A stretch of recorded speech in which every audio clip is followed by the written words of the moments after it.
So the entire country is on lockdown now, which is great from a health perspective in terms of actually slowing down the spread of this disease. However, this has some real implications for the everyday person. Some people have already lost their jobs, and some people will be losing their jobs in the next coming few weeks or few months.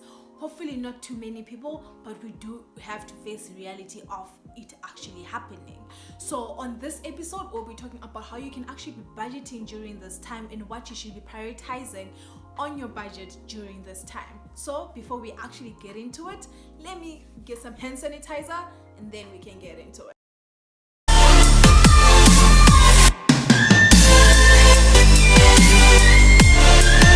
So most people fall under two broad categories. It's either one, they've already lost their job, or two, they still have their job. They're just not sure if that job will still be there in the next coming few months. Regardless of what category you may or may not fall under, you have to have a crisis budget, because what this will do is that it will help you get through that really tough period or that really tough time. So your crisis budget essentially just covers your essentials. It covers things that you cannot afford to live without. So that is your shelter, your transport, your utilities, as well obviously as food. So the whole idea, the key part of your crisis budget is to keep all those expenses as low as you can possibly get them. Let's talk about shelter. This one can be really, really tricky, especially if you've been living paycheck to paycheck and now you've found yourself one without a job or with limited income, thus you cannot actually pay your next month's rental, for example. You have a few options when it comes to actually addressing this problem, but two things that you can consider doing is, one, if you are renting from someone, try and speak to your landlord, especially if you have a good relationship with your landlord, and explain the situation that you're currently in.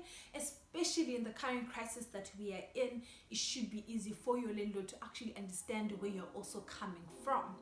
Two, if you are fortunate enough to actually have family members or friends that can accommodate you at this time, totally take them up on that offer.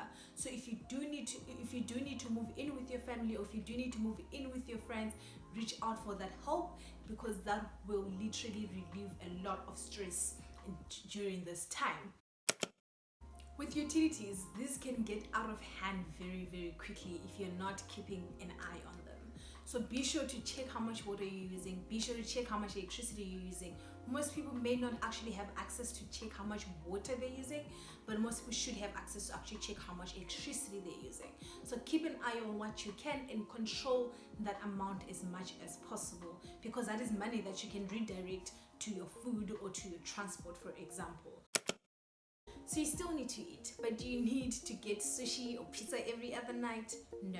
You should be focusing on actually getting your basic necessities in terms of food, so that you're able to stretch your money even further, especially within the month, and try and actually shop at cheaper places. So if you're used to maybe shopping in Woolworths, try and shop at a cheaper place like ShopRite, for example. And when you buy your vegetables, try and buy from local vendors instead of actually buying in the shops, because those are relatively cheaper. So the transport, there's several things that you can consider doing.